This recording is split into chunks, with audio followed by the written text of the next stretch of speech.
ప్రతిధ్వని. ఇది క్రీస్తు యేసు ప్రేమ ధ్వని, ఇది జగతిలో మ్రోగే సిలువ ధ్వని. పిలుచుచున్నది ప్రతి వారిని, వినుమా విశ్వసించుమా.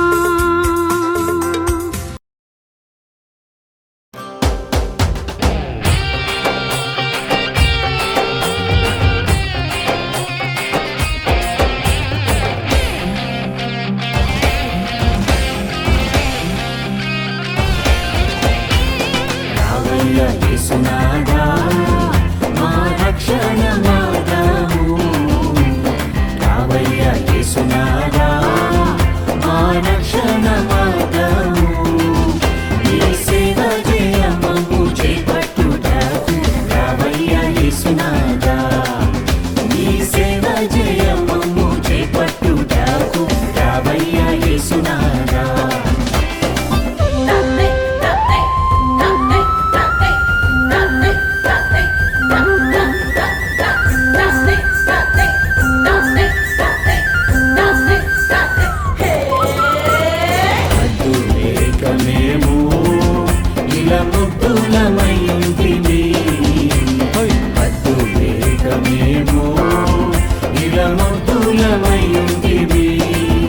మా కొద్ది బుద్ధులన్నీ దిద్ది రక్షింపను రావయ్యా యేసునాథా, మా కొద్ది బుద్ధులన్నీ దిద్ది రక్షింపను రావయ్యా యేసునాథా.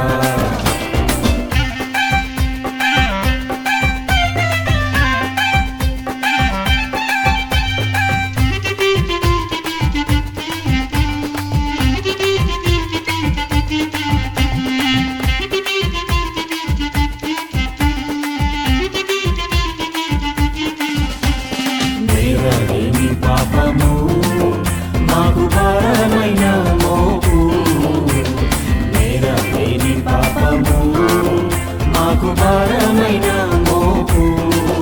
నీవు దూరముగా చేసి దారి చూపుటకు రావయ్యా యేసునాథా, నీవు దూరముగా చేసి దారి చూపుటకు రావయ్యా యేసునాథా.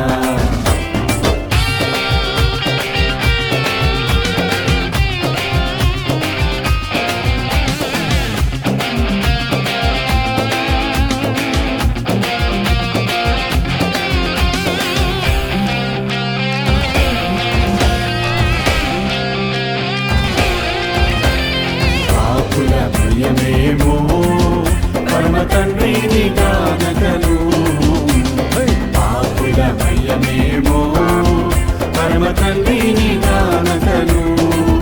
మా పాపములన్నీ పారదోలుటకు రావయ్యా యేసునాథా, మా పాపములన్నీ పారదోలుటకు రావయ్యా యేసునాథా.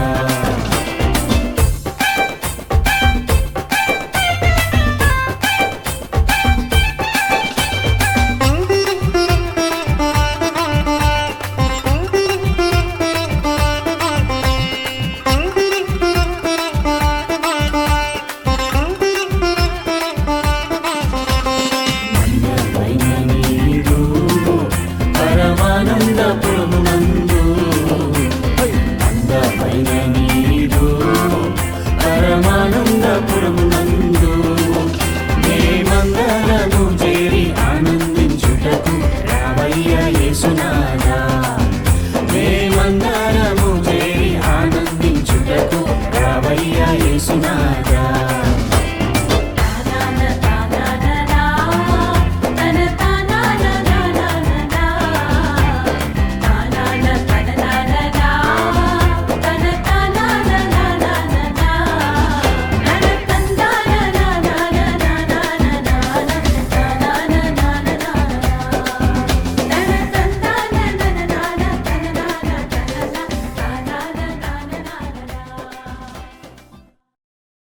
మీ బైబిల్ను తెరవండి.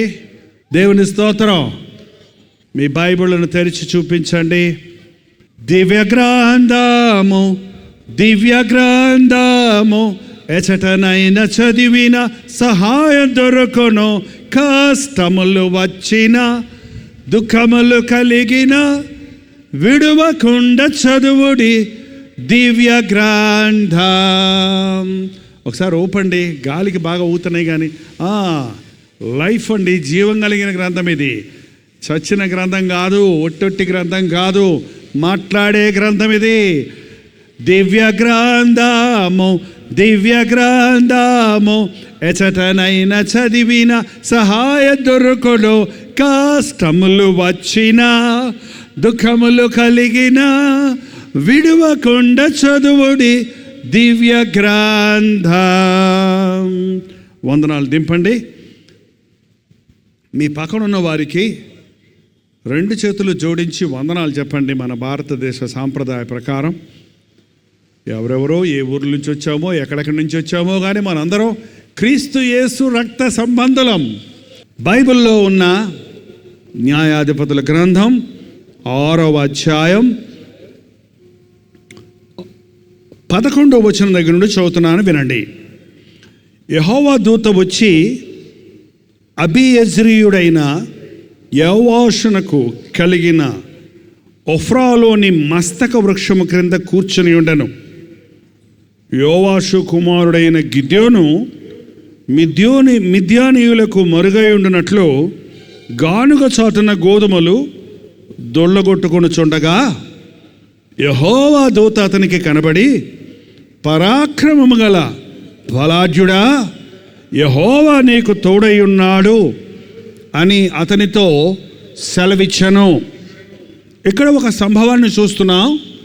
బైబిల్ చరిత్ర అండి. బైబిల్లో కథలు ఉన్నాయి, కట్టుకథలు కాదు, నిజమైన కథలు, నిజ సంఘటనలు. బైబిలు దేవుడు పరిశుద్ధాత్మని యొక్క ప్రేరేపణ చేత వ్రాయించిన గ్రంథం.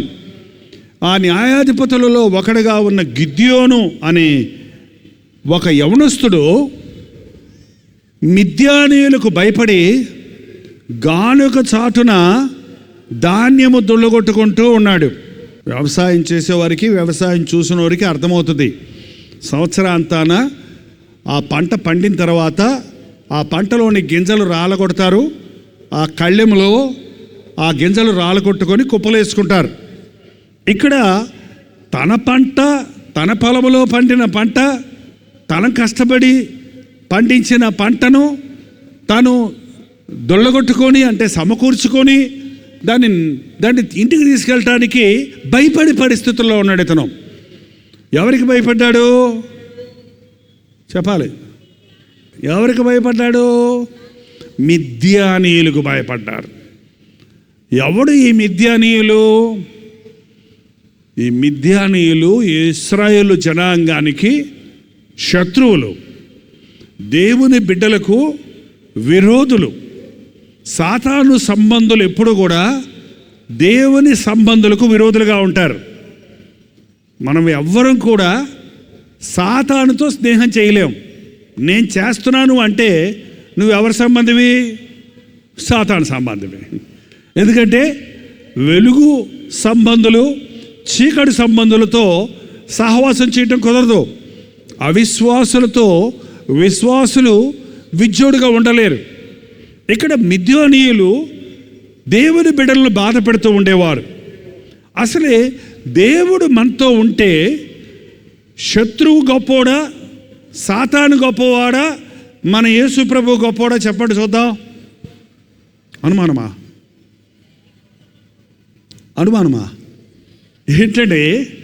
సాతాను గొప్పవాడా, యేసు ప్రభు గొప్పవాడా?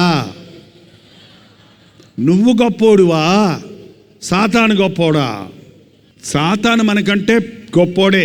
గొప్పోడనే సెన్స్, వాడు అధికారం ఎక్కువ ఉంది వాడికి. కారణం వాడు భూలోకాన్ని ఈ లోకాధికారి అయ్యాడు. మన పితరుడైన ఆదాము అవ్వలు మోసపోయి అధికారాన్ని సాతాను చేతుల్లో పెట్టేశారు. కాబట్టి మనందరం సాతానుకు బానిసలమైపోయాం సహజంగా, సర్వలోకంలో ఉన్న సర్వజనాంగం. అయితే దేవుణ్ణి నమ్ముకున్నవారు ఎందుకు బాధలు పడతారు? మీరందరూ దేవుణ్ణి నమ్ముకున్నారా? యేసుప్రభుని నమ్ముకున్నారా? యేసుప్రభుని నమ్ముకున్నానన్న వాళ్ళు మాత్రం హల్లెలూయా చెప్పండి. నిజంగానా? అమ్ముకున్నారా నమ్ముకున్నారా? యాకోబు అన్నాడు, దేవుని నమ్ముచున్నాను అంటున్నావు, దెయ్యములు కూడా నమ్మి వణుకుచున్నాయి. క్రియలు లేని విశ్వాసము. మనం నమ్మటం ఏంటి? యేసుప్రభు దేవుడని. యేసుప్రభుని చూడంగానే దెయ్యం పట్టినోడు ఏమన్నాడు తెలుసా? సర్వోన్నతుడవైన దేవుని కుమారుడా. వాడికి బాగా తెలుసు, మనకి ఇంకా అనుమానంగా ఉంది. కానీ యేసుప్రభు నేను దేవుడని చెప్పలేదు కదండి అని ఒక అబ్బాయి SMS పంపించాడు. ఎప్పుడు యేసుప్రభు నేను దేవుడిని చెప్పలేదు కదండి, తండ్రిని అడగాలి అనేవాడు కదండి, ఆయన నిజంగా దేవుడేనా అన్నాడు. మీకు కూడా ఉందా అలాంటి అనుమానం ఉందా? ఆది యందు వాక్యం ఉండను, వాక్యము దేవుడై ఉండను, వాక్యము దేవుని యొద్ద ఉండను, ఆ వాక్యము కృపాసత్య సంపూర్ణుడై మన దగ్గరకు వచ్చింది. యేసుక్రీస్తు నిజమైన దేవుడు అనడానికి ఇక సందేహం లేదు. అయితే యేసు ప్రభువును నమ్మిన వారు కష్టాల్లో ఉండటానికి, అప్పుల్లో ఉండటానికి, బాధల్లో ఉండడానికి కారణం ఏంటి?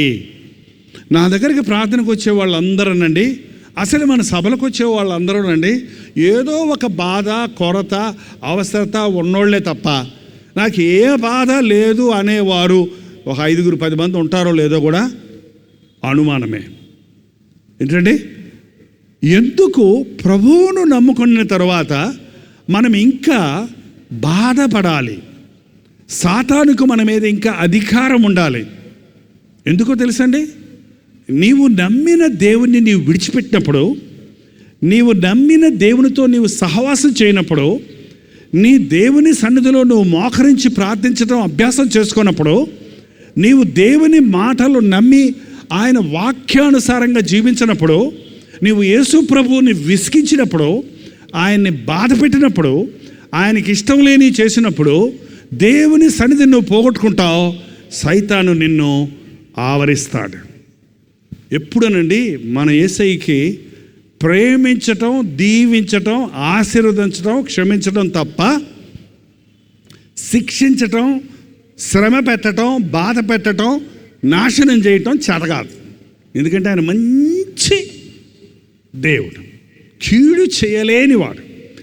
మరి అందుకనే దేవుడు మనల్ని మంచిగా చూస్తూ ఉంటే, అన్నీ మంచి చేస్తూ ఉంటే మనకేమైపోయింది దేవుడు అంటే? అప్పుడప్పుడు చిన్నపిల్లలు అంటారు, అంత గారం చేయకే ఆ పిల్లకి అంటారు.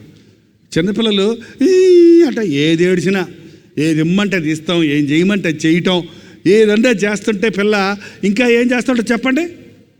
ఏడిచింది ఏదైనా ఇస్తూనే ఉంటాం అనుకో, అప్పుడు ఏం చేస్తాడు ఆ పిల్ల? ఏడుతూనే ఉంటుంది, నేను ఆట ఆడిస్తూనే ఉంటుంది. ఈ రోజున చాలామంది యేసయ్య మంచివాడు, మన అమ్మ కంటే ఎక్కువ ప్రేమ కలిగినవాడు. తల్లి అయినా మరచునుగా నేను నిన్ను మరవని అన్నాడు. స్నేహితుడు కూడా ప్రేమించే, ఏ స్నేహితుడు, ఏ ప్రియుడు, ప్రేయసి అనేవాళ్ళు కూడా ప్రేమించలేనంత గొప్ప ప్రేమ చూపించిన వాడు.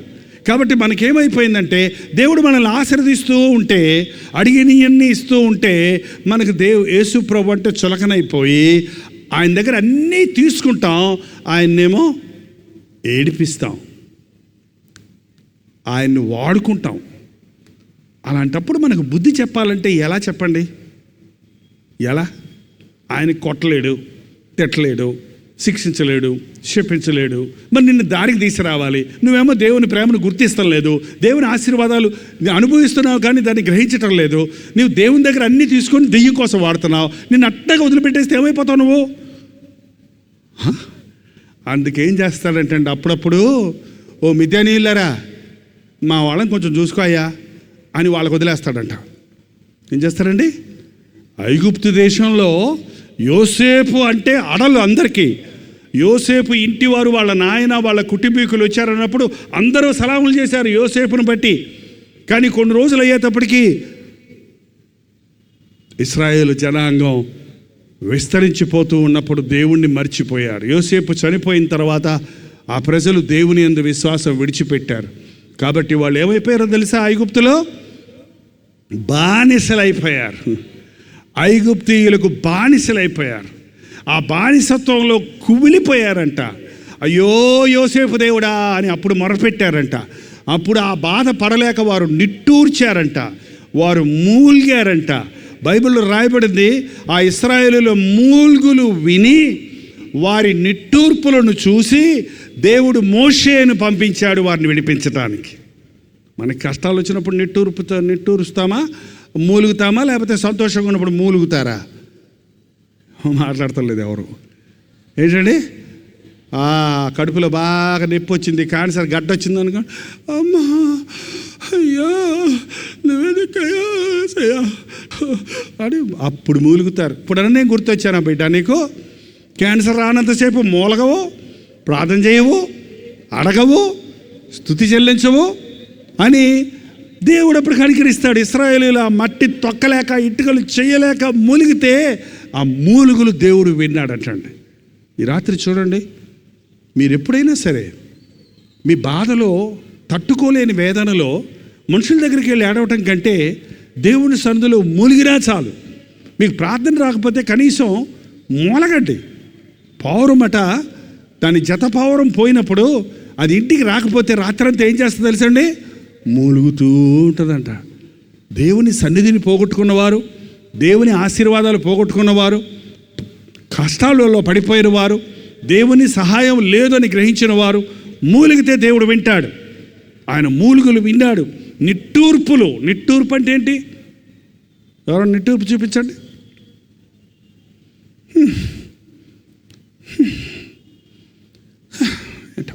నీకు తెలియకుండానే ఒక రోజులో నడవలేక, పనులు చేయలేక, పిల్లల్ని భరించలేక ఎన్నోసార్లు మనం నిట్టూర్చేది మన కన్నతల్లికి, తండ్రిదండ్రులకు కూడా తెలియదేమో కానీ దేవుడు నా బిడ్డ ఎందుకు నిట్టూరుస్తున్నాడు అని చూస్తాడండి.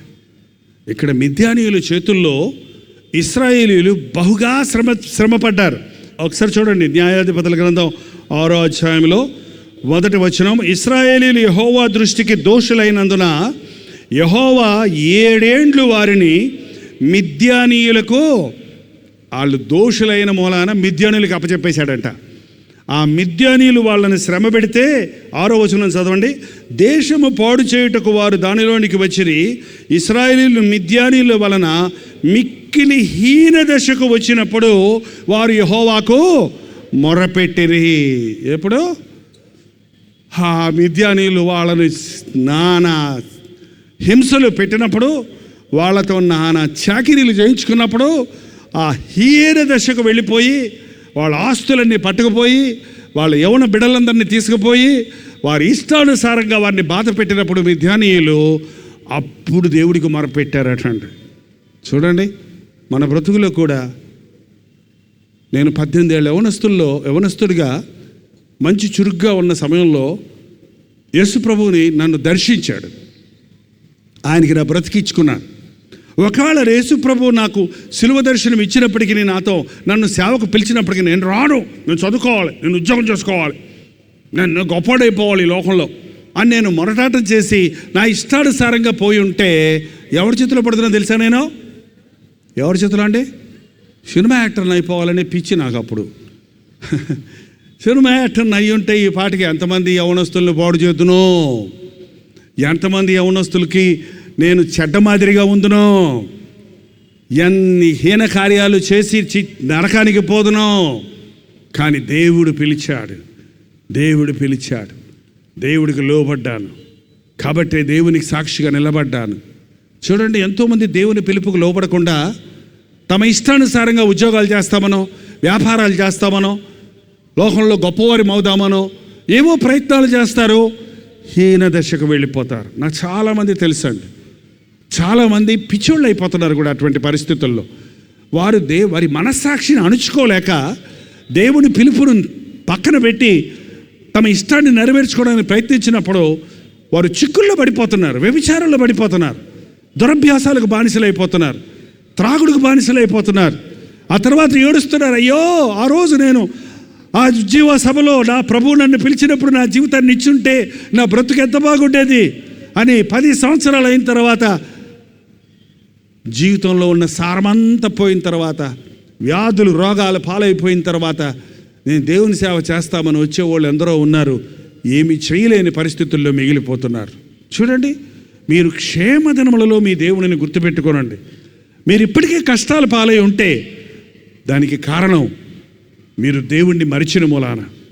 మిద్యానీయుల వలన హీనదశకు చెందినటువంటి స్థితిలో ఈ గిద్యోను అనే యవనస్తుడు ఏం చేయలేని పరిస్థితుల్లో దొంగచాటుగా ఆ ధాన్యం దుళ్ళగొట్టుకుంటున్నప్పుడు యెహోవా దూత ప్రత్యక్షమైంది. ఏమందో చెప్పండి? ఒరేయ్ పిరికి పందా అని అన్నాడా? పిరికి పందా అన్నాడా? పరాక్రమము కలిగిన బలాఢ్యుడా, యెహోవా నీకు తోడై ఉన్నాడు. ఒరేయ్ పిరికోళ్ళగా ఉంటావేరా నాయనా, నువ్వు పరాక్రమం కలిగిన వాడివి.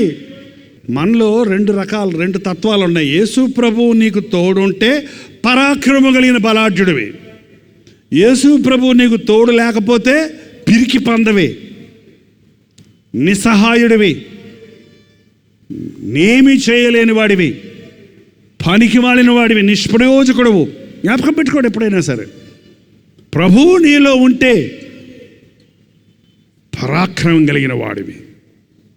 నీతిమంతుడు సింహం వలె ధైర్యంగా నిలబడతాడు. సాతాన్ని వెంబడించేవాడండి సాతానికి మొక్కుకుంటూనే ఉంటాడు. వాడికి మొక్కుతూనే ఉండాలి. ఏంటంటే అక్కడక్కడ పూలకాలు వస్తుంటాయి. మీరు ఎప్పుడన్నా చూసారో లేదు. కోడిని బలిస్తే కానీ పోనంటది. అమ్మమ్మ అలాగే ఇస్తామంటారు. అంతే, ఏది అడిగినా ఇవ్వాలి.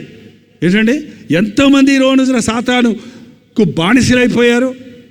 ఈ తాగుబోతులందరూ పరాక్రమం కలిగిన బలాఢ్యుల లేక తాగుడుకు లొంగిపోయే బానిసలా? చెప్పండి. సారాయి బాటలు ముందుకు వచ్చిందనుకోండి, చెయ్యి అంటాడా? ఏంటండి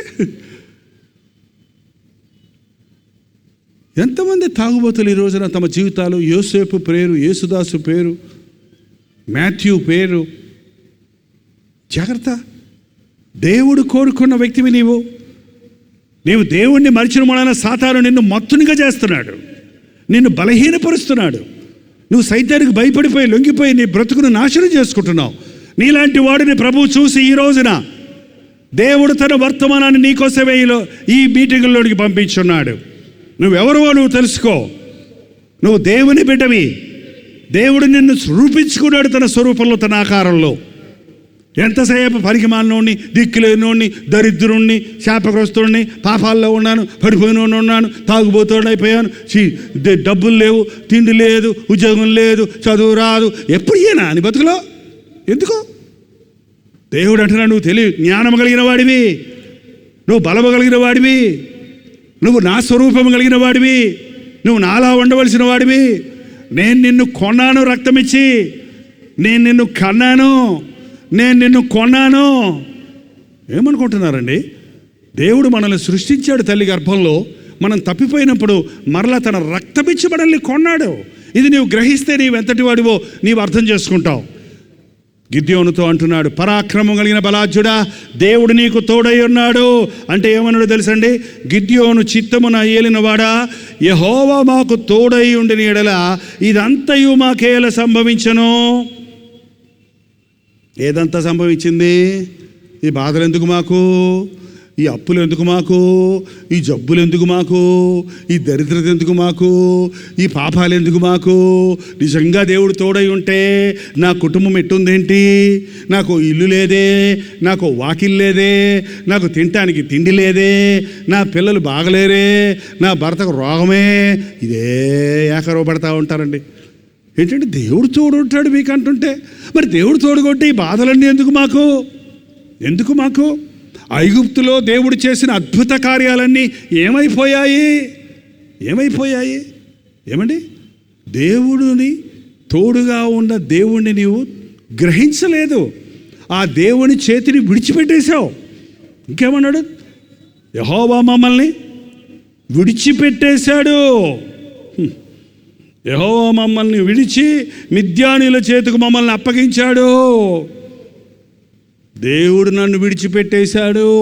ఈ మాట చాలామంది చెప్తాను, నేను విన్నానండి. ఒక మాట ఈ రాత్రి చెప్తున్నాను, వినండి. దేవుడు ఎప్పుడు నిన్ను విడువను ఎడబాయను. అబద్ధికుడు కాదు ఆయన నిన్ను విడవలేదు. మరి నేను ఎందుకు ఇలాగ ఉన్నా తెలుసా? నువ్వే ఆయన్ని విడిచిపెట్టేశావు.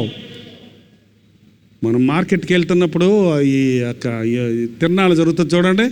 తిరణాలు అంటారా, తీర్థం అంటారా మీరు? అవన్నీ పోయినాయి ఇప్పుడు, ట్రేడ్ ఫెయిర్లు అంటారా. అలాంటి దానికి వెళ్తున్నప్పుడు పిల్లల్ని చేయి పట్టుకొని తీసుకెళ్తే వాళ్ళు ఆ రంగులు, ఆ బెలూన్లు, అవన్నీ చూసి మన చేతిలో చెల్లిపోవడానికి చూస్తారు కదా. అందుకని మనం వాళ్ళు చెయ్యి పట్టుకుంటాం. చెయ్యి ఇలా పట్టుకుంటే ఏం చేస్తారు తెలుసా, వాళ్ళు ఎదిరించుకొని మన ఏళ్ళు వాళ్ళు పట్టుకుంటారు. మనం వాళ్ళు చేయి పట్టుకోకూడదు, వాళ్ళు మన ఏళ్ళు పట్టుకుంటాడు. ఎందుకంటే ఐస్ క్రీమ్ వచ్చిందనుకో మన ఏళ్ళు పట్టుకొని ఉన్నాడు ఏం చేస్తాడు, వదిలేసి అటు వెళ్ళిపోతాడు. మనం వాళ్ళు చేయి పట్టుకుంటే ఏం చేస్తాం, అటు ఇటు పోతుంటే లాగుతూ ఉంటాం. అందుకని మన చేయి పట్టుకోవటం ఇష్టం ఉండదు. మనమే ఆ పెళ్ళివాడే మన చేయి పట్టుకుంటాడు. అలాగే మనలో చాలామంది బట్టి చాలా తెలియగలడు. నేను ఏసై చేయి పట్టుకున్నాను అంటున్నాడు. అంతే, ఏసై చేయి పట్టుకుంటావు. జబ్బు వచ్చినప్పుడు, యాక్సిడెంట్ అయినప్పుడు, అవసరమైనప్పుడు, బాధ వచ్చినప్పుడు, కష్టం వచ్చినప్పుడు ప్రభువా నాతో ఉండినా భయం వేస్తుంది అంటావు. నీకు ఇష్టం వచ్చినప్పుడేమో నీ ఇష్టం వచ్చినట్టు చెయ్యి వదిలిపెట్టి వెళ్ళిపోతూ ఉంటావు. అందువల్లే నీ కష్టాలు వస్తున్నాయండి. దేవుడు మనల్ని విడిచిపెట్టలేదు, మనమే ఆయన్ని విడిచిపెడుతున్నాం. ఎప్పుడు మనసులో పెట్టుకోండి, దేవుడు నన్ను విడిచిపెట్టలేదు. చెప్పండి అందరూ, నేనే ఆయన విడిచిపెట్టేశానేమో, నాకెందుకు ఈ కష్టం, నేను దేవుణ్ణి విడిచానేమో, నాకెందుకు ఈ రోగం, నేను దేవుణ్ణి విడిచానేమో, నా బ్రతుకులో ఎందుకు ఆశీర్వాదం లేదు, నేను దేవుణ్ణి విడిచిపెట్టాను. అది గ్రహించుకుంటే నీవు ధన్యుడు. అది గ్రహించుకుంటే నీవు ధన్యుడు. దేవుణ్ణి విడిచిపెట్టిన వాడి జీవితంలో అద్భుతాలు ఉండవండి. దేవుణ్ణి విడిచిపెట్టిన వాడి జీవితాల్లో కష్టాలు తీరవండి. దేవుణ్ణి విడిచిపెట్టిన వారి జీవితంలో ఆశీర్వాదం, అభివృద్ధి ఉండదు. దేవుడు నీకు తోడై ఉన్నప్పుడు, అది గాఢాంధకార లోయ అయినా, అది భయంకరమైనటువంటి మరణ స్థితి అయినా దేవుడు నీకు తోడై ఉంటాడు. ఆ ఇశ్రాయేలులకు దేవుడు తోడై ఉన్నప్పుడు, ఆ సీనాయి అరణ్యంలో ఆ ఇశ్రాయేలు జనాంగాన్ని నడిపించినప్పుడు 40 సంవత్సరాలు వాళ్ళు నడిచారు. వాళ్ళ చెప్పులు అరిగిపోలేదటండి. వాళ్ళ చెప్పులు మనకు 3 నెలలకు ఒకసారి చెప్పులు కొన్నా అరిగిపోతూ ఉంటాయి, తెగిపోతూ ఉంటాయి కదండి. 40 సంవత్సరాలు నడిచారు, మోటార్ బైక్ మీద కాదు.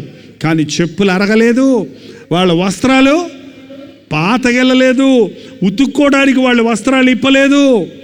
దేవుని ఆశీర్వాదం ఎలా ఉంటుందో తెలుసా అండి. కొంతమందికి ఎన్ని బట్టలు కొనుక్కున్నా కూడా బట్టలు ఉండవు. బట్టలు లేవు అంటారు. మీరు అనంటే బట్టలు ఉన్నా సరే, అయ్యో అన్నీ ఉన్నాయి కదా అంటే అది పొట్టి, ఇది పొడుగు, అది రాజు, ఇది బాగా, ఇది మ్యాచింగ్ లేదు, ఎప్పుడు కరువే కొంతమందికి. యేసు ప్రభు అంటే సంతృప్తి సహితమైన భక్తి గొప్ప లాభసాధకమని దేవుని వాక్యం సెలవిస్తూ ఉంది. ఇశ్రాయేలీల్ని కాపాడిన దేవుడు కునుకడు, నిద్రపోడు, వారికి ఆకలి లేకుండా చేశాడు, వారి కాళ్ళు వాయకుండా చేశాడు, వారి చెప్పులు అరగకుండా చేశాడు, వారికి సమృద్ధి ఉంది. ఆ సీనాయి అరణ్యం ఎంత వేడి ఉంటుందంటే, రోహిణీ కార్తె వచ్చినప్పుడు ఎంత వేడి ఉంటుందో మీకే తెలుసు. కానీ సీనాయి అరణ్యంలో ఒక కారు బానెట్ మీద ఒక కోడిగుడ్డు తీసి టేస్తే ఆమ్లెట్ అయిపోద్దంట, అంత పెనంలాగా మండుతుంటుందంట. అలాంటి మండుతున్నటువంటి కీకారణ్యంలో, అంత వేడి కలిగిన కీకారణ్యంలో ఆయన ఏం చేశాడు, ఏమేసీలు పెట్టారు, పగలు మేఘస్తంభము, రాత్రి అగ్నిస్తంభము. ఆ దేవుడు మన దేవుడు ఒకడేనా? ఏంటి అనుమానంగా ఆలోచిస్తున్నారు? అది ఆ రోజుల్లో అంటే మనం ఈ రోజుల్లో ఏంటండి, యేసుక్రీస్తు ఈ లోకంలోనికి వచ్చి శిలువ యాగం చేసిన కార్యాన్ని మనం కనులార ఆధ్యాత్మిక మనోనేత్రాలతో చూడగలం. ఈ రోజున అది నెరవేరింది. ఇప్పుడు పాత నిబంధనలో అది ఛాయగా ఉండింది. వారికంటే మనం ఎంతో ధన్యులం. పాత నిబంధన భక్తుల కంటే కొత్త నిబంధనలో ఉన్న భక్తులు మన ఎంతో శ్రేష్ఠులు. మనం మరెన్నో ఆశ్చర్య కార్యాలు మన జీవితాల్లో చూడగలం. గిద్యోను పరాక్రమం కలిగిన బలాఢ్యుడు, నువ్వు పిరికి పందలా ప్రవర్తించుకో, మాకేమిదయా, మాకు దేవుడు తోడుగుంటే మాకెందుకు కష్టాలు, మాకెందుకు బాధలు, మాకెందుకు రోగాలు, మాకెందుకు శ్రమలు, మాకెందుకు స్థితి అని మీరు ఎప్పుడైనా దేవుడికి మొరపెట్టారా? బాధలు వచ్చినప్పుడు దేవుడిని అడగండి, ఎందుకు నాయనా నాకు ఇది పంపించావు, ఈ రోగం ఎందుకు నాయనా నన్ను ఇటువంటి స్థితిలో విడిచిపెట్టావు, ఎందుకయ్యా అని అడగండి. ప్రభు చెప్తాడు, నేను నిన్ను విడవలేదు నాయన, నేను నిన్ను ఎత్తుకొని ఉన్నాను, నువ్వే నన్ను విడిచిపెట్టేశావు. ఏమండి, ఒక భక్తుడికి కళ వచ్చిందంట. ఆ కళలో యేసుప్రభు వచ్చాడంట. వచ్చి నాతో రా అని ఇద్దరు కలిసి అలా షికారు తీసుకెళ్ళారంట యేసుప్రభుతో నడుచుకుంటూ. అలా వెళ్తున్నప్పుడు కొన్ని చోట్ల కొన్ని మురికి కాలువలు వచ్చాయంట, ముళ్ళ కంపలు వచ్చాయంట, కొన్ని చోట్ల బాగున్నాయంట. అలా తీసుకెళ్ళి మళ్ళీ వెనక్కి తీసుకొస్తుంటే వాళ్ళ పాదాలు, ఇద్దరు మనుషులు నడిచిన ఆ అడుగు జాడలు అక్కడ ఉన్నాయి. ఆ మురికొన్న చోట, ముళ్ళ కంచెలో ఉన్న చోట, ఆ సరిగా స్థలం లేని చోట రెండు పాదాల గుర్తులే ఉన్నాయంట. అప్పుడు ఆ భక్తుడు అన్నాడంట, కష్టాల్లో ఉన్నప్పుడు నన్ను వదిలేసి నువ్వు గాల్లో ఎగిరేసావు, ఇదిగో బురద వచ్చినప్పుడేమో నువ్వు మాత్రం గాల్లో నడిచి నన్ను బురదలో నడిపించావు అన్నాడంట. ఓరే పిచ్చోడా, ఓరు నా బంగారం, ఓరు నా సింగారం, ఓరు నా ముద్దుబిడ్డ, నేను ఎందుకురా నిన్ను కష్టాల్లో పెడతాను? నీ కష్టాలు భరించడానికి కదా నేను వచ్చింది, నీ భారాలు భరించడానికి కదా వచ్చింది. అక్కడ నడిచింది నువ్వు కాదు. అలాంటి బురద వచ్చినప్పుడు, ముళ్ళు వచ్చినప్పుడు నేను నిన్ను ఎత్తుకొని నడిచాను, నా పాదాలు ఎక్కడ ఉన్నాయి, నువ్వేమో నా చంకలో ఉన్నావు అన్నాడట. అర్థమైందా? అర్థం కాలేదా? కష్టాలు వచ్చినప్పుడు దేవుడు వదిలేశారంటారు ఏంటండి? కష్టాలు వచ్చినప్పుడు దేవుడు నిన్ను వదలలేదు. నీకు జ్వరం వచ్చి హాస్పిటల్లో పడితే అమ్మ నీ పక్కనే ఉంటుందా, ఉండదా? తినమ్మా లేవనెత్తి నా బంగారం అంట. జ్వరం అయిపోయిన తర్వాత తినమ్మా అంటే దునపతలు అవును లే తిన. అబ్బకి మనం బాగోకపోతే అంత బాధ ఉంటే మన రక్షణకర్తగా మన ప్రభువు మనల్ని ఎంత ప్రేమిస్తున్నాడో తెలుసా? నేను చాలాసార్లు అండి నా బ్రతుకులో, నా 45 సంవత్సరాల విశ్వాస జీవిత యాత్రలో ఎన్నోసార్లు దేవుడు నన్ను మర్చిపోయాడని, విడిచిపెట్టాడని, అందుకే నాకు ఇన్ని బాధలు వచ్చాయి, లేక ఇటువంటి పరిస్థితులు వచ్చాయని నేను చాలాసార్లు నిరుత్సాహపడేవాడిని. నా ప్రభువు నాతో ప్రేమతో మాట్లాడి నా భుజం తట్టినట్టు తట్టి, లేదు నా సిలువ చూడు, నేను నీకోసం ఎన్ని బాధలు పడ్డానో చూడు, ఆ బాధల్లో కొన్ని మాదిరులు శాంపిల్ నీకు చూపించాలని, నా ప్రేమతో నీవు నింపబడి ఈ లోకానికి నా ప్రేమను ప్రకటించాలని కొన్నిసార్లు నిన్ను ఆ మార్గాల్లో నడిపించాను. కానీ నేను నీతోటే ఉన్నాను, నేను నీ చేయి పట్టుకునే ఉన్నాను అని నన్ను ధైర్యపరిచాడు. చాలాసార్లు దేవుని సేవకు వచ్చినప్పుడు అంత సులభం కాదు. ఇవాళ సేవ పెరిగింది కాబట్టి అది వేరే సంగతి కొంత. కానీ ఇప్పటికీ ఎంతమంది మనుషులు చుట్టూ ఉన్నా యేసయ్య పక్కన లేకపోతే ఒంటరితనం అనుభవిస్తాను నేను. నాకు ఇంతమంది జనాంగం ఉన్నారు అనుకుంటాం వల్ల ప్రయోజనం లేదండి. యేసయ్య నాతో ఉన్నాడా లేదా అన్నది చాలా ముఖ్యం. మీరు బాధలు వచ్చినప్పుడు, శ్రమలు వచ్చినప్పుడు, ఇంట్లో కష్టాలు తీరనప్పుడు, తారుమారైపోయినప్పుడు పరీక్ష చేసుకోండి. ఎందుకు నాకు ఈ స్థితి ప్రభువా? ఎందుకు మాకు ఈ గతి ప్రభువా? నీ అద్భుత కార్యాలు ఏమైనాయి? నువ్వు తోడుంటే మమ్మల్ని ఎలా ఎందుకు చేసావు? మమ్మల్ని విడిచిపెట్టేసావా అని అడగండి. ప్రభు నీతో చెప్తాడు. ప్రభు నీ మొర వింటాడు. ఆపత్కాలంలో నీవు నాకు మొరపెట్టు, నేను నీకు ఉత్తరం ఇస్తానన్నాడు. అంతేకాదు, నువ్వు మూలుగులు, నువ్వు నిట్టూర్పులు చూసి నిన్ను ప్రేమించే ప్రభు నీకు సహాయం చేయడానికి ఈరోజు సజీవుడిగా ఉన్నాడు. అవునండి, నమ్మండి.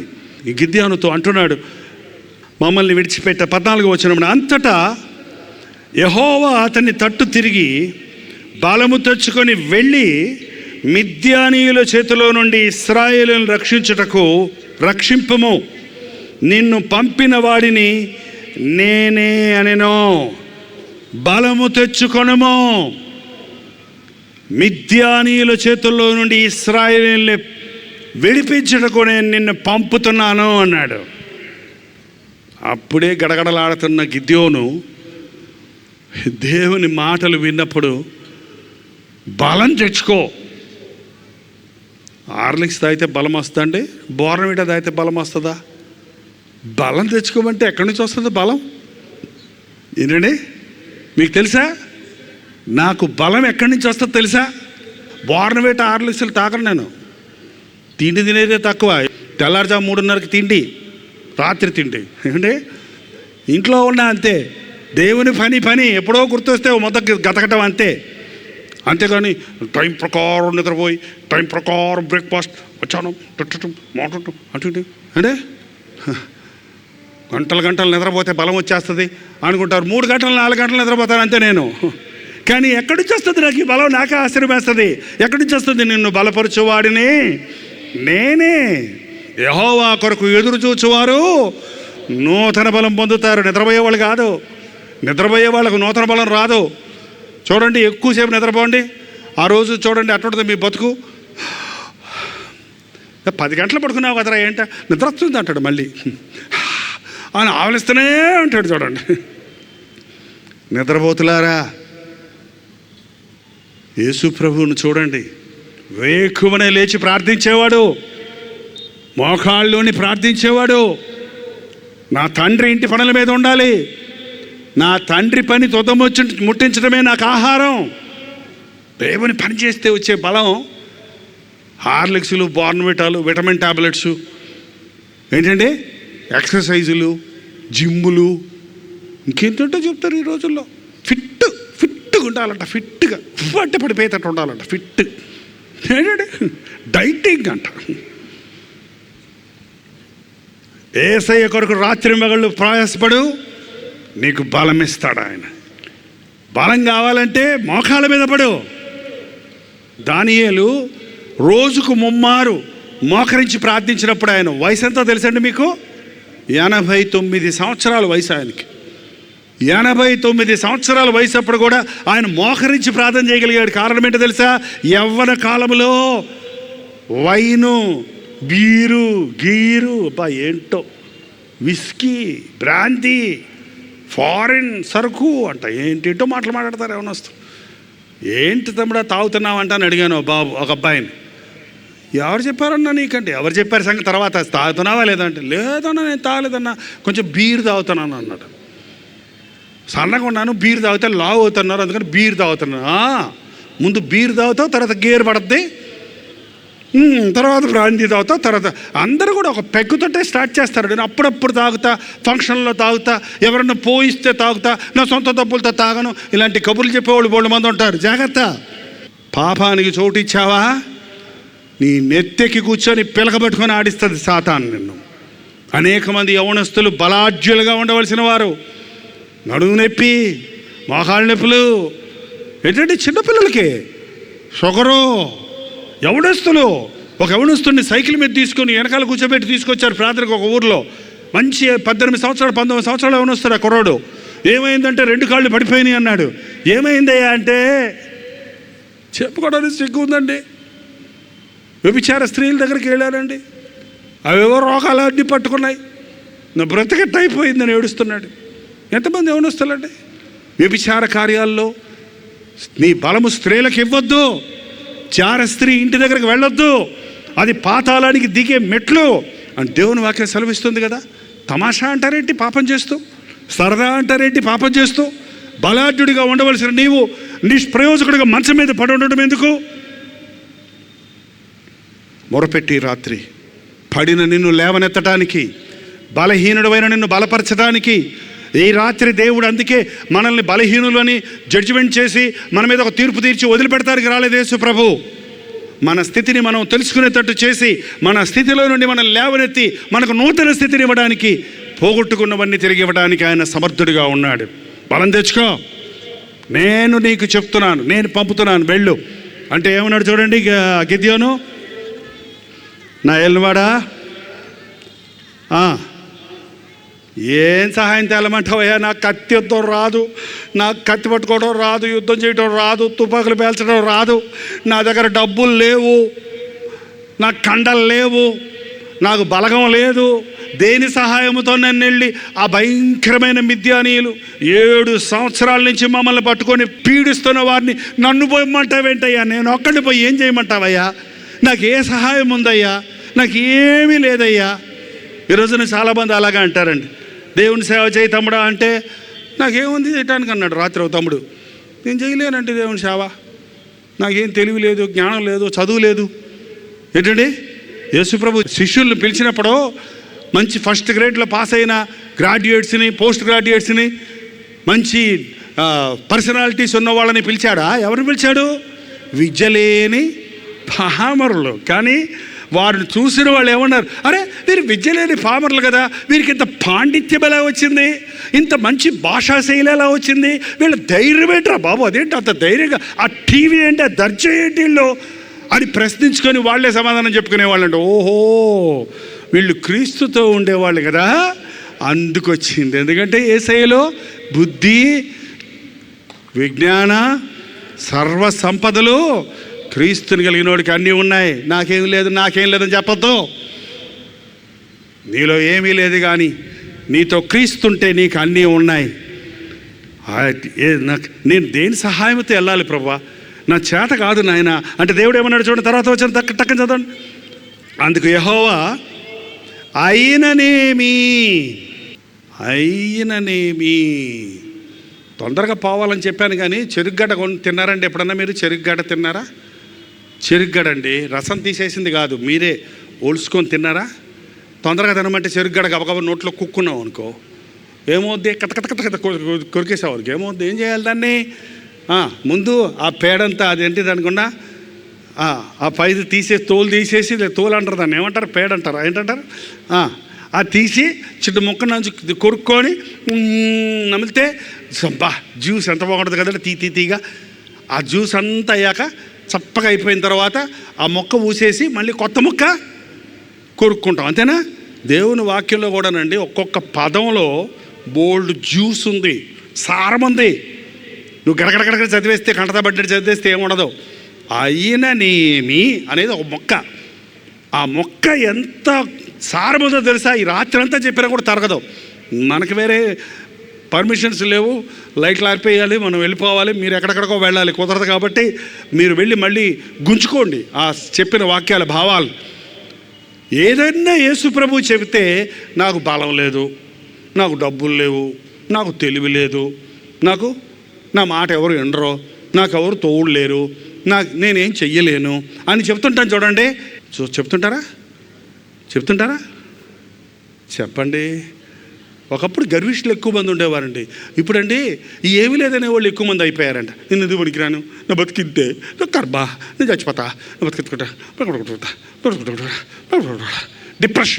డిప్రెషన్ అంట. ఇప్పటికే ప్రపంచంలో 90% మనుషులు డిప్రెషన్తో బాధపడుతున్నారంట. అంటే ఎప్పుడు చూసినా లోన్లీనెస్, ఎప్పుడు చూసినా ఏదో ఏకాంతంగా, ఏదో తమ బ్రతుకుని గురించి తామే ఏం సాధించలేకపోయాను, ఏం చేయలేకపోయాను, ఎందుకు పనికి రాకపోతున్నాను అని నిరుత్సాహపు తలంపులతో నిండిపోతున్నారంట. జాగ్రత్త. నిన్ను గురించి ఆలోచించుకుంటే నీకు మిగిలేది నిరుత్సాహమే. నీ దేవుణ్ణి గురించి నీవు ఆలోచిస్తే నీకు బలం. నాకు సహాయం లేదు, నాకు బలం లేదు, నా ఇంట్లో నేను చిన్నోడిని, నేను పనికిరానోడిని అంటే ప్రభు అంటాడు ఆయననేమి వీళ్ళందరికీ భోజనం పెట్టండి అంటే ప్రభు ఇక్కడ ఏమీ లేదు, 5 రొట్టెలు 2 చేపలు ఉన్నాయి అన్నాడు. అంటే ప్రభు ఏమన్నాడో తెలుసు అక్కడ?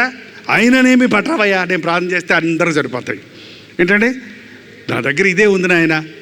ఆ దోర్కా అనే స్త్రీ ఉంది చర్చిలో, నేను కానుకలు వేయటం నా దగ్గర కానుకలు లేవు పాస్టర్ గారు, మరి చర్చిలో నా దగ్గర సూది ఉంది, ఆ సూదితో కుట్టగలిగిన సామర్థ్యం ఉందంటే ఆయననేమి ఆ సూదినే వాడుకుంటాడు అన్నాడు దేవుడు. ఆ సూదితో అందరికీ సహాయం చేసింది సంఘస్థులకి. ఆమె చచ్చిపోయినప్పుడు అందరూ వచ్చి బోర్ని ఏడ్చారంట. పేతురు వచ్చి తిరిగి ఆమెను బతికించే వరకు ఏడ్చారంట. ఏమంటే నీ దగ్గర సూది ఉంటే సూది దేవుడి కోసం వాడచ్చు.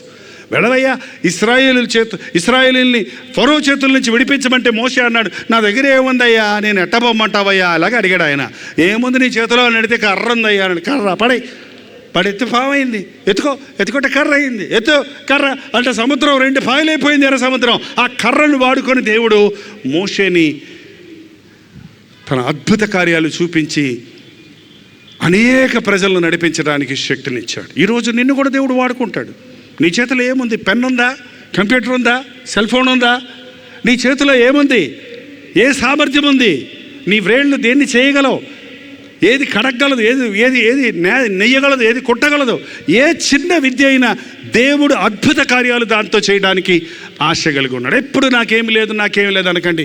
నీకున్నది ఏదో దేవుని చేతుల్లో పెట్టు, దాంతో దేవుడు గొప్ప కార్యాలు చేస్తాడు. ఆయననేమి నీ బలహీనతలన్నీ ఏకరువు పట్టొద్దు. నాకు నేను నీకు తోడున్నాను. పౌలన్నాడు, నన్ను బలపరచువాని యందు నేను సమస్తము చేయగలను. నా జీతం 100 రూపాయలే ప్రభా, ఆయననేమి. దేవునితో చెప్పండి. ఆ విధవరాలు పిండి కొంచెం ఉందయ్యా, తొట్లో కొంచెం నూనె ఉందయ్యా, అబ్బాయికి రొట్టె చేసి ఇక చచ్చిపోదాం అనుకుంటున్నామంటే ఆ దైవజనుడి ద్వారా దేవుడు చెప్పాడు, మొదట రొట్టె చేసి నాకు తీసారా, ఆ తర్వాత నువ్వు నీ కొడుకు తినా అన్నాడు. ఆమె విశ్వాసం లేదైతే చాలే ఊరుకాయ్యా, నీ బొజ్జ అంత ఉంది, నా పిల్లోడికి లేదంటుంటే నీకు పెట్టమంటావు అని ఉండేది. కానీ ఆమె విశ్వాసి కాబట్టి ఆమె రెట్టుముక్క చేశానికి తెచ్చింది కరువు కాలం అంతా ఇంతే ఉంది, అంతే ఉంది. కానీ తొట్టులో పిండి తక్కువ కాలేదు, బుడిలో నూనె అయిపోలేదు. ఆ దేవుడేనా మన దేవుడు? ఎప్పుడు లేదు నూనె లేదు, పిండి లేదు, బియ్యం లేదు, పప్పు లేదు, చారు లేదు, గ్యాస్ లేదు అంటారు ఎందుకు? విశ్వాసం ఉపయోగించండి. దేవుడు ఆశీర్వదిస్తే నీకున్న కొంచెం సమృద్ధిగా చేస్తాడు. నీ చిన్న సంపాదన సరిపోగా మిగిలేటట్టు చేస్తాడండి. అవును, ఈరోజు అద్భుతాలు చేసే దేవుడు మన పక్షంలో ఉన్నాడు. నువ్వు అప్పులు చేసి అవస్థలు పడుతున్నావంటే దేవుని తోడును పోగొట్టుకున్నావు. దేవుడు నిన్ను ఆశీర్వదిస్తే అప్పు ఇచ్చేదవు కానీ అప్పు చేయవు. అప్పు చేయువాడు అప్పిచ్చేవానికి బానిస. మీరు విలువ పెట్టి కొనబడిన వారు కనుక మనుష్యులకు బానిసలు కాకండి. దేవుని వాక్యాన్ని చదువుతుంటే, ఆయన వాక్యాన్ని మనసులో ఉంచుకుంటే మనం ఆయన మార్గంలో నడుస్తామండి. ప్రభు అన్నాడు, అయిననేమి నేను నీకు తోడుకుంటాను కనుక. చివరిగా ఒక చదివి చదువు. ఒకే మనిషిని హతము చేసినట్లు మిద్యానీయులు నీవు హతము చేయుదువని సెలవిచ్చెను. అయిననేమి నేను నీకు తోడుగా ఉంటాను కనుక. ఒక్క మనిషిని హతము చేసినట్లు 7 సంవత్సరాలు మిమ్మల్ని నానా హింసలు పెట్టి నానా బాధలు పెట్టిన మీ శత్రు సైన్యాన్ని నువ్వు హతం చేసే శక్తిని నీకు ఇస్తున్నాను అన్నాడు. ఏమండి, ఈ రాత్రి ఏది నిన్ను 7 సంవత్సరాల నుంచి ఏడిపిస్తుందో? ఒక సహోదరుడు చెప్పాడు, నా ఎంట పడుతుందండి, ఎంటబడి ఏడిపిస్తుందండి.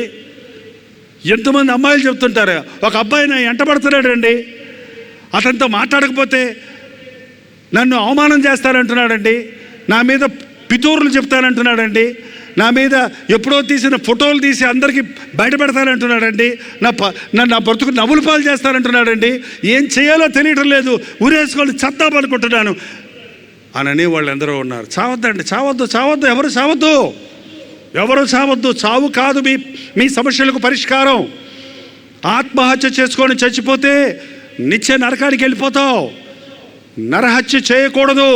మరొకరిని చంపటం ఎంత నేరమో నిన్ను నీవు చంపుకోవటం అంతే నేరం. నిన్ను నీవు చంపుకోవడానికి నీకు అధికారం లేదు. నీవు దేవుని సొత్తు. చావు కాదు నీ సమస్యలకు పరిష్కారం. యేసు ప్రభు నీ సమస్యలకు పరిష్కారం. యేసు ప్రభు నిన్ను విడిపిస్తాడు. 7 ఏళ్ల నుంచి నిన్ను పట్టి పీడిస్తున్న ఏ పాపమైనా సరే, 7 ఏళ్ల నుంచి తాగుబోతునైపోయానయ్యా, 20 ఏళ్ళ నుంచి తాగుతున్నానయ్యా, ఇక నా బతుకులో ఈ తాగుడు మానలేను అనే వారిని ఎందరినో యేసు ప్రభు విడిపించి పరిశుద్ధులుగా ఆయన సాక్షులుగా నిలబెట్టాడు. మా సంఘంలో అనేకులు ఉన్నారు, ఇక్కడికి వచ్చిన సోదరులు ఉన్నారు, ఎంతోమంది పచ్చి తాగుబోతులు. యేసు ప్రభు వారిని దర్శించినప్పుడు వారు చుట్టూనోళ్ళు తాగుతున్నా సరే, తాగుడుకు రమ్మని పిలుస్తున్నా సరే, నేను తాగను, నేను యేసు ప్రభు బిడ్డను, ఒకప్పుడు నేను దానికి బానిసను, ఇప్పుడు నేను తాగుడును జయించాను. ఈ రాత్రి ఇక్కడ తాగుబోతులు ఉంటే ఇక నా బతుకింతే అని తాగుడుకు బానిసలు అవ్వకండి. ఆ తాగుడును జయించడానికి యేసు క్రీస్తు నీకు ఈ రాత్రి శక్తినిస్తానంటున్నాడు. నీ హృదయంలో మార్పు కలుగు చేస్తానంటున్నాడు.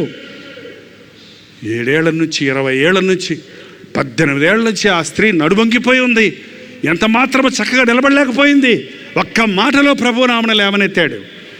18 సంవత్సరాల నుంచి గర్భఫలం లేదయ్యా, ఇంకా పుట్టరు నీకంటున్నారయ్యా, ఇంకా మా బ్రతికింతే, అవమానాలు తట్టుకోలేకపోతున్నాం, మాకు బిడ్డలు లేరని బాధ కంటే మా పక్కన వాళ్ళకి బాధ ఎక్కువైపోయింది, వాళ్ళు మాట్లాడే సూటుపోటు మాటలకి మేము తట్టుకోలేకపోతున్నామని ఎంతోమంది చెప్తుంటారు. నాకు గర్భఫలం యెహోవా ఇచ్చు దానము, కుమారులు ఆయన అనుగ్రహించు స్వాస్థ్యము. డాక్టర్లు కుదరదు అన్నవి కూడా ఆయన సాధ్యపరచగలడు. నేను తోడై ఉంటాను. ఎల్లో ఇన్ని సంవత్సరాలుగా నీవు జయించలేని పాపాన్ని నేను జయించడానికి శక్తినిస్తాను.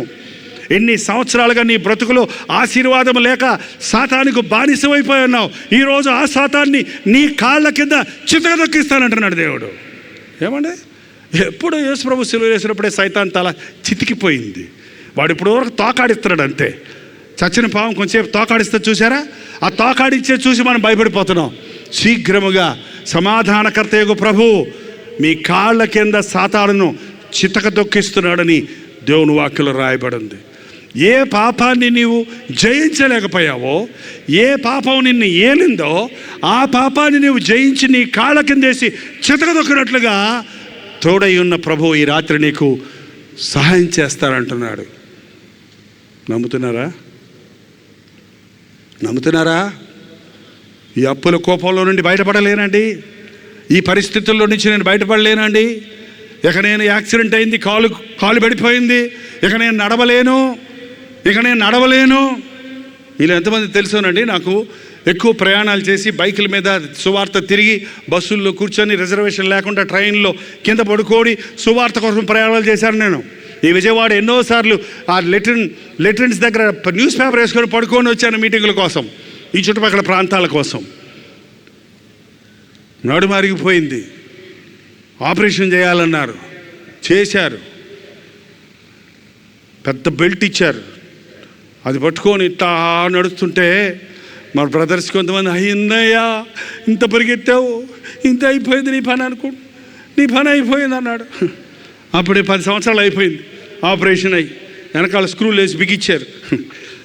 ఏంటంటే నేను నిలబడినంతసేపు ఎవరు నిలబడలేరు, నేను నడిచినంతసేపు ఎవరు నడవలేరు.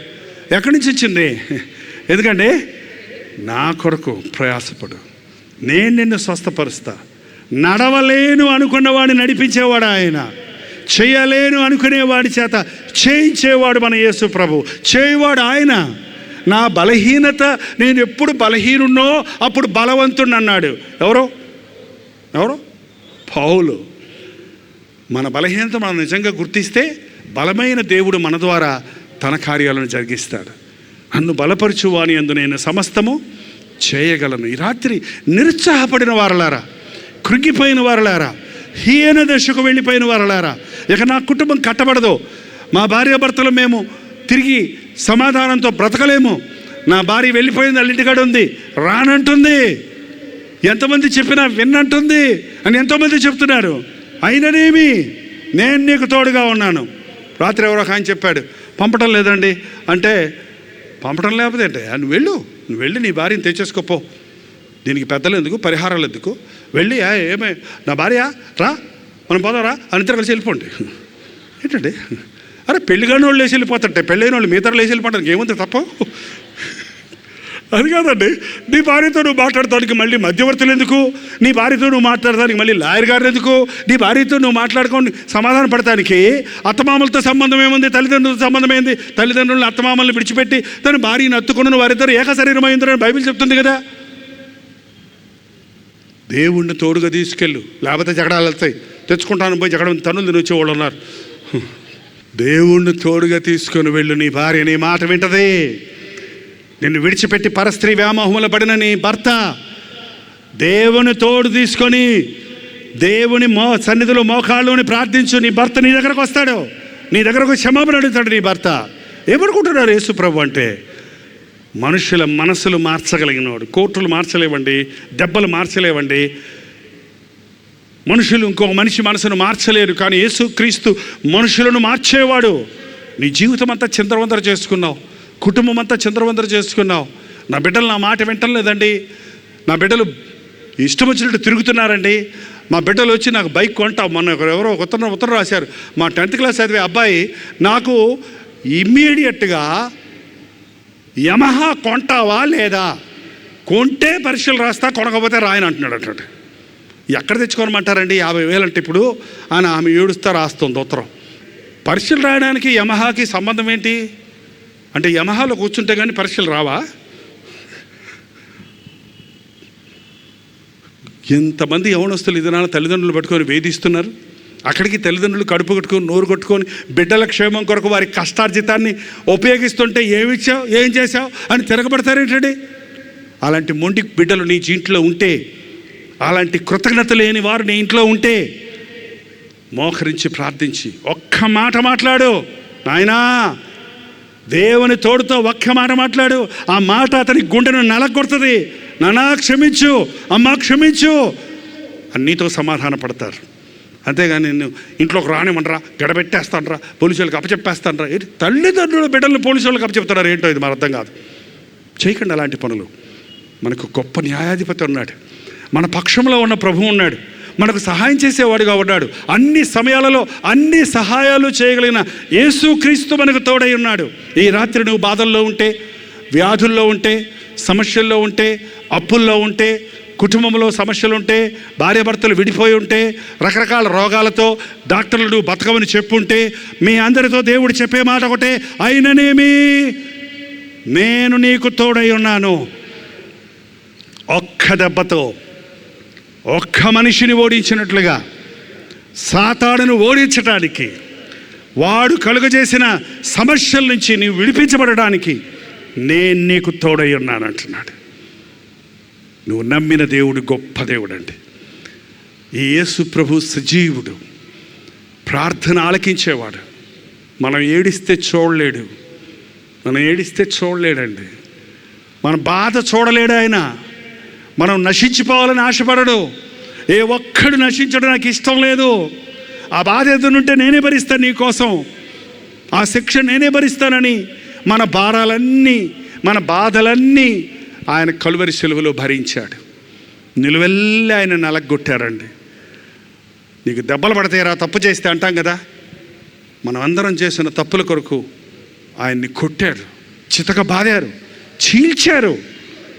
ఆయన సహించాడు, ఓర్చుకున్నాడు, భరించాడు.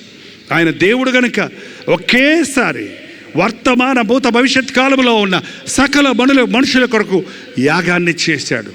ఈ రోజున నీకు తోడై ఉంటానన్న ప్రభు, ఆత్మస్వరూపిగా సంచరిస్తున్న ప్రభు, ఈ రాత్రి నీ హృదయాంతరేంద్రియాలను ఎరిగిన దేవుడు, నీ బాధ, నీ శ్రమ, నీ వేదన, నీ దుఃఖం, నీ నిరుత్సాహం, నీ నిర్లక్ష్యం, నీ బ్రతుకులో ఉన్న కృంగుదలను బాగా చూసే యేసు ప్రభు ఈ రాత్రి నీతో మాట్లాడుతున్నాడు. ఎవ్వరు ఇక్కడి నుంచి ఉన్న స్థితిలోనే వెళ్ళొద్దండి. బలం తెచ్చుకొని ప్రభుతో, ఆయన ఇచ్చే విడుదలతో శత్రువును జయించినట్లుగా రోగాల నుంచి విడుదల పొంది, పాపముల నుండి విడుదల పొంది, దురభ్యాసాల నుంచి విడిపించబడి, ఉన్న స్థితిగతుల నుంచి విడిపించబడి దేవుడిచ్చే నూతనమైన జయ జీవితాన్ని జీవించదము గాక. దయచేసి స్థలాలు వంచండి, ప్రార్థన చేసుకుందాం. అందరూ లేచి నిలబడదామండి, ప్రార్థన చేసుకుందాం. చాలా ప్రాముఖ్యమైన సమయం ఇది. నిన్ను ఏలుతున్న పాపాన్ని నీవు జయించే సమయం.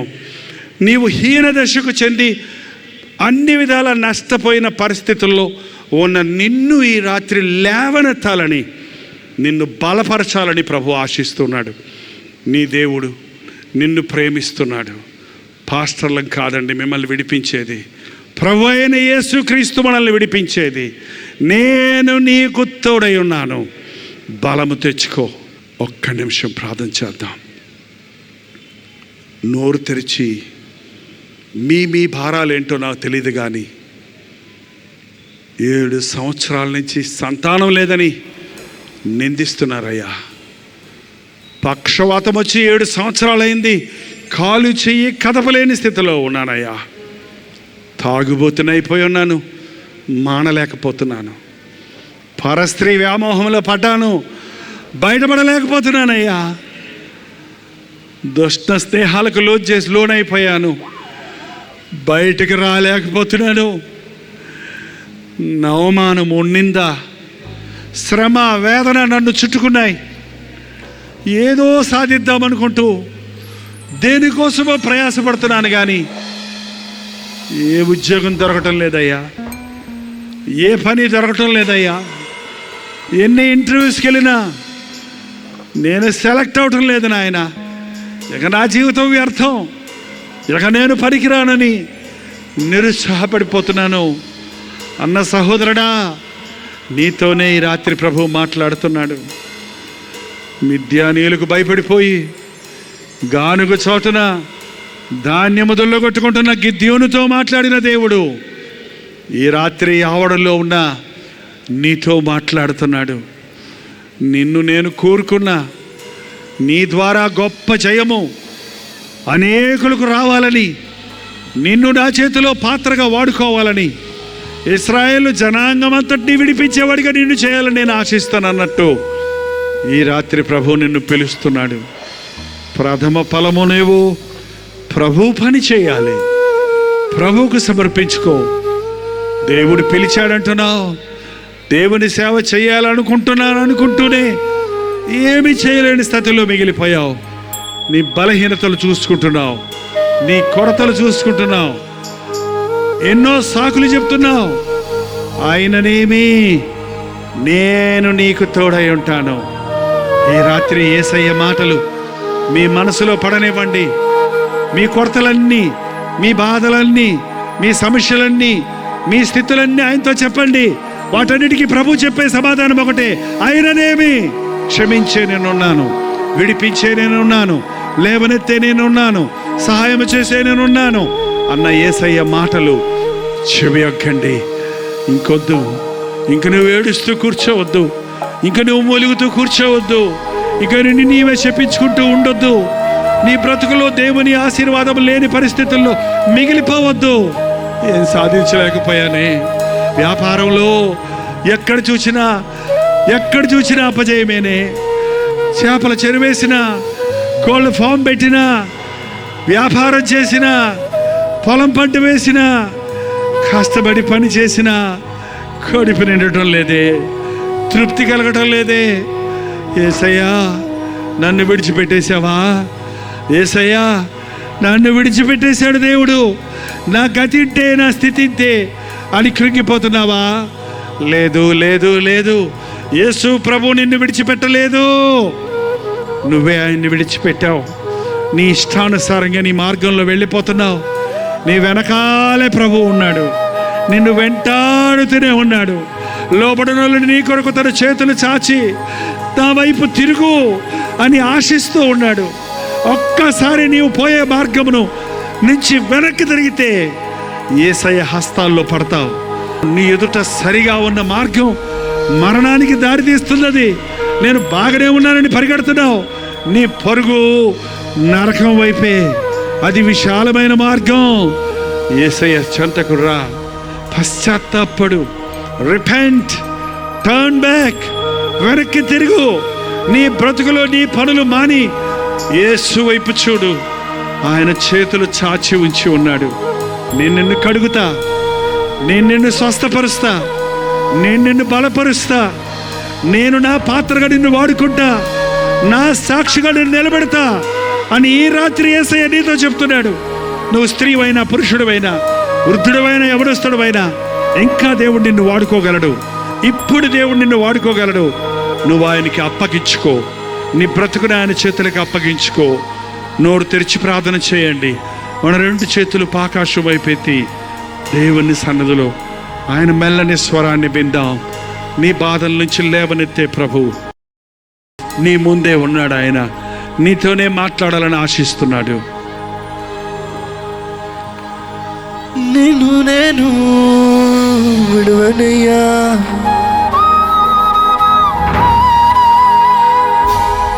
నీదు ప్రేమ మరువనయ్యా,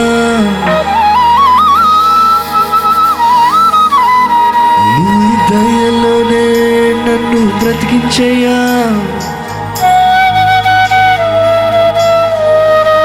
నీ రూపులోనే తీర్చిదిద్దుమయ్యా.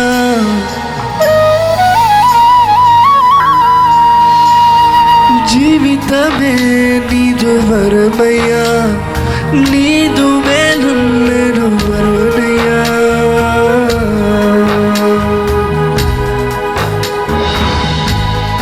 నేను నిన్ను విడవనయ్యా, విడిచిపెట్టి కష్టాల పాలయ్యాను, నిన్ను విడిచి నష్టపోయాను, నిన్ను విడిచిన మొదల సాతాను నన్ను పట్టి పీడిస్తున్నాడు. నా జీవితం నీదయ్యా, నా బ్రతుకు నీదయ్యా, నేను నీ సొత్తయ్యా. నాకు సహాయం చెయ్యేసయ్యా, నా చెయ్యి పట్టుకొని లేవనెత్తేసయ్యా.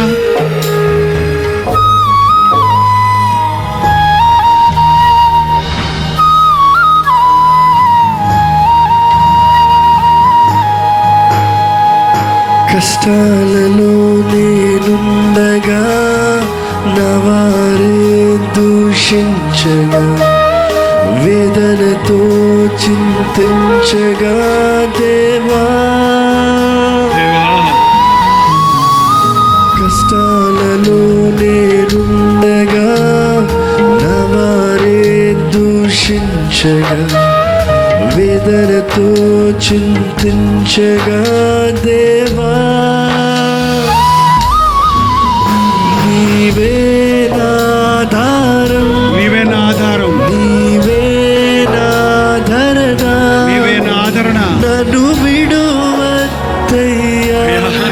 వెళ్ళవద్దు. ప్రియ ప్రభు యేసయ్యా, ప్రభువా నీవే నా సర్వం, నీవే నా సర్వం, నీవే నా సకలం, నీవే నా సకలం. నీ తోడుతోనే నన్ను బ్రతికించెయ్యా, నన్ను మళ్ళొక్కసారి బ్రతికించు. నేను విడువనయ్యా, నిన్ను విడువని గడిచి నిన్ను నీదు విడిచి ప్రేమ మరువనయ్యా,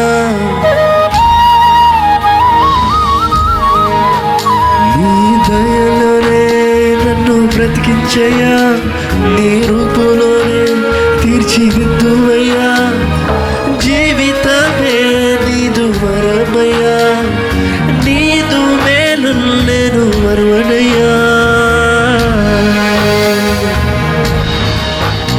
అయ్యా అయ్యా, నిన్ను విడిచి శ్రమల పాలయ్యానయ్యా, నిన్ను మరిచి కష్టాల పాలయ్యానయ్యా, నీ ప్రేమను గుర్తించలేక నష్టపోయానయ్యా.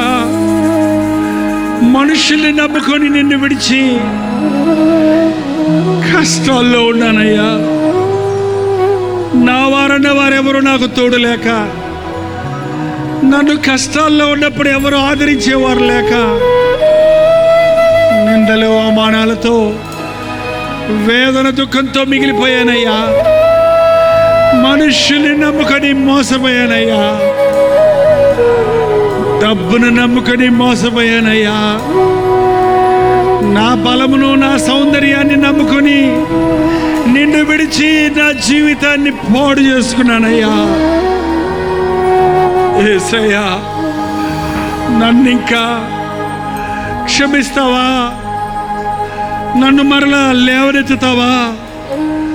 నా ప్రార్థనకు జవాబిస్తావా? నా చేయి పట్టుకొని నన్ను నడిపిస్తావా? సహాయం చేయ్యా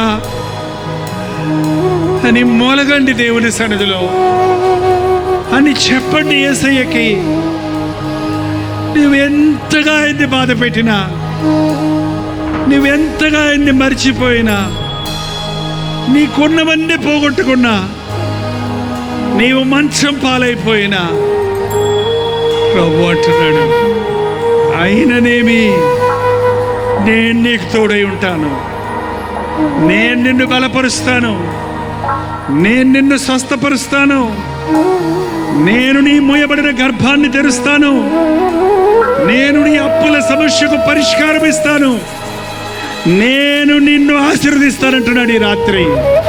అయ్యా, నన్ను ఆశీర్వదించు, నన్ను ఆశీర్వదించు, నన్ను ఆశీర్వదిస్తే గాని ఈ రాత్రి నిన్ను విడిచిపెట్టను అని యాకోబులాగా పెనుగులాడదాం. మోసగాళ్ళగా వచ్చాం, బాధల్లో వచ్చాం, వ్యాధుల్లో వచ్చాం, అలాగే వెళ్ళొద్దు. ఆశీర్వదించబడి వెళదాం, దీవించబడి వెళదాం. దరిద్రులుగా వచ్చాం, రాజకుమారులుగా వెళదాం, ప్రభు బిడ్డలుగా వెళదాం. ఇక మీద నీ పేరు యాకోబు కాదు, ఇశ్రాయేలు అనబడతావు, రాకుమారుడు అనబడతావన్నా ప్రభు ఈ రాత్రి నీకు అభయం ఇవ్వాలని ఆశపడుతున్నాడు. యవనస్తుడా, నీతోనే దేవుడు మాట్లాడుతున్నాడు. రా దేవుని సేవకి సమర్పించుకొని జీవితము. డబ్బు సంపాదనలో జీవితం వృధా చేసుకోకు. పాపములో సమాధాన సంతోషాలు ఉన్నాయని దేవుణ్ణి విడిచిపెట్టి దూరంగా పోతే బాధల పాలైపోతావు. కీడై నీ జీవితం వృధా అయిపోతుంది. రండి, యేసయ్య నీ రోజున నిన్ను ప్రేమించే ప్రభు నిన్ను వెతుక్కుంటూ వస్తున్నాడు. నా దేవా, నేను ఇక్కడున్నానని ముళ్ళల్లో చిక్కుకున్న గొర్రె పిల్ల మూలిగినట్టు మూలుగు. నీ చిక్కుల్లో నుంచి నువ్వు బయటపడలేవు, నువ్వు ముళ్ళ కంచెలో నుంచి నువ్వు బయటపడలేవు. కానీ నిన్ను విడిపించే యేసయ్య ఉన్నాడు, నిన్ను విడిపించే యేసయ్య ఉన్నాడు, నీ బ్రతుకును బాగు చేసే యేసు ప్రభు ఉన్నాడు. రెండు చేతులు పైకెత్తి, ఇది నా పరిస్థితి ప్రభువా, ఏదో నా బ్రతికిదే అనుకుంటున్నానే కానీ నా జీవితం కొరకు నీకు ఇన్ని తలంపులు ఉన్నాయని, నన్ను ఇంతగా నీవు ప్రేమించావని, నా కొరకు నీవెన్నో ఆలోచనలు కలిగి ఉన్నావని నేను గ్రహించలేకపోయానయ్యా. ఇదిగో నా జీవితాన్ని నీకు అప్పగిస్తున్నానయ్యా. ఈ రాత్రి నుంచి నీతోనే నా నడక, నీతోనే నా బ్రతుకు, నీ అడుగు జాడల్లోనే నేను నడుస్తానేసయ్యా, నేను నిన్ను విడవనేసయ్యా అని ఒప్పందం చేసుకుందాం. ప్రతి ఒక్కరు నోరు తెరిచి ప్రార్థన చేయండి. ఈ రాత్రి లే, నీ పాపపు ఊబిలో నుండి లే, నీ పిరికితనం నుండి, నీ నిర్లక్ష్యత నుండి, నీ అపవిత్రత నుండి, నీ హీన స్థితి నుండి నిన్ను విడిపించే యేసయ్య పిలుస్తున్నాడు నిన్ను. గిద్యోను, నువ్వు బలాఢ్యుడివి, నువ్వు పరాక్రమం కలిగిన వాడివి, నేను నీకు తోడై ఉంటాను, నీ శత్రువుని జయించే శక్తినిస్తానని ప్రభు ఈ రాత్రి నీతో వాగ్దానం చేస్తున్నాడు. నమ్మండి, అడగండి. ప్రభు చేతులకు మిమ్మల్ని మీరు అప్పగించుకోనండి. 2 చేతులు ఎత్తి ప్రభు చేతుల్లో మనల్ని మనం పెట్టుకుందాం. పరిశుద్ధుడా, ప్రేమగల తండ్రి, ఒక్కసారి ఈ జన సమూహాన్ని చూడు నాయన. ఏ గుండెల్లో నుంచి ఏ మూలుగు నీ సన్నిధికి చేరుతుందో చూసి విడిపించు నాయన. ఏ నిట్టూర్పులు చూసి విడిపించు దేవా, బాధలు చూసి విడిపించు నాయన. మా బ్రతుకుల్లో ఎంతో బాధ ఉందయ్యా, ఎన్నో కష్టాలు ఉన్నాయ్యా, ఎన్నో రకాలైన ఇబ్బందుల్లో ఉన్నాయ్యా. మా సంకటాలన్నీ కుదిర్చే దేవుడు అని, మా దోషాలన్నీ పరిహరించే దేవుడు అని అనేక సార్లు మర్చిపోయి మా సొంత ప్రయత్నాలతో మరింత కూరుకుపోయామయ్యా, పాపాల్లో మరింత కూరుకుపోతున్నామయ్యా, హీన దశకు చేరిపోతున్నామయ్యా. ఈ రాత్రి మమ్మల్ని లేవనెత్తునాయన. ఇక్కడున్న ప్రతి యవ్వనస్తుని లేవనెత్తునాయన. పరస్త్రీ వ్యామోహములో పడి తప్పైన సంబంధాలు పెట్టుకొని శరీరాన్ని రోగాలతో పాడు చేసుకుంటున్న వారిని నజరేయుడైన యేసుక్రీస్తు నామములో విడుదల చేయించున్నాము. త్రాగుడుకు బానిసైపోయి ఆ త్రాగుడును మానలేక కన్న బిడ్డలను, భార్యను బాధ పెట్టే వారిని ఈరోజు ఆ త్రాగుడు జయించినట్లుగా నీ పరిశుద్ధాత్మ శక్తిని వారికి ఇచ్చి వారి పాపముల కొరకు పశ్చాత్తాపడినట్లుగా నీ ఆత్మకార్యాన్ని జరిగించుము తండ్రి. జీవితంలో ఏమీ లేదని, నిరుత్సాహంతో చచ్చిపోదామని, ఎక్కడికన్నా పారిపోదామని విరక్తి చెందిపోయిన వారిని ఈ సమయంలో నజరేయుడైన యేసుక్రీస్తు నామములో విడుదల చేయించున్నాము. నేను చావను, నేను బ్రతికి నా దేవుని కార్యాలు వివరిస్తానని ఒక నిబంధన చేసుకున్నట్టుకు సహాయం చేయి. నన్ను కూడా దేవుడు వాడుకుంటాడు, నన్ను కూడా దేవుడు ప్రయోజకుడిగా చేస్తాడు, నేను కూడా దేవునికి ఉపయోగపడతాను అన్న నిరీక్షణ దయచేయి నాయన. దేవా, ఇంతవరకు నిన్ను మాటను పెడచెవిని పెట్టి నీకు దూరమైన వారిని ఈ రాత్రి నీ వైపు మళ్ళించుకో నాయన, మళ్ళించుకో తండ్రి.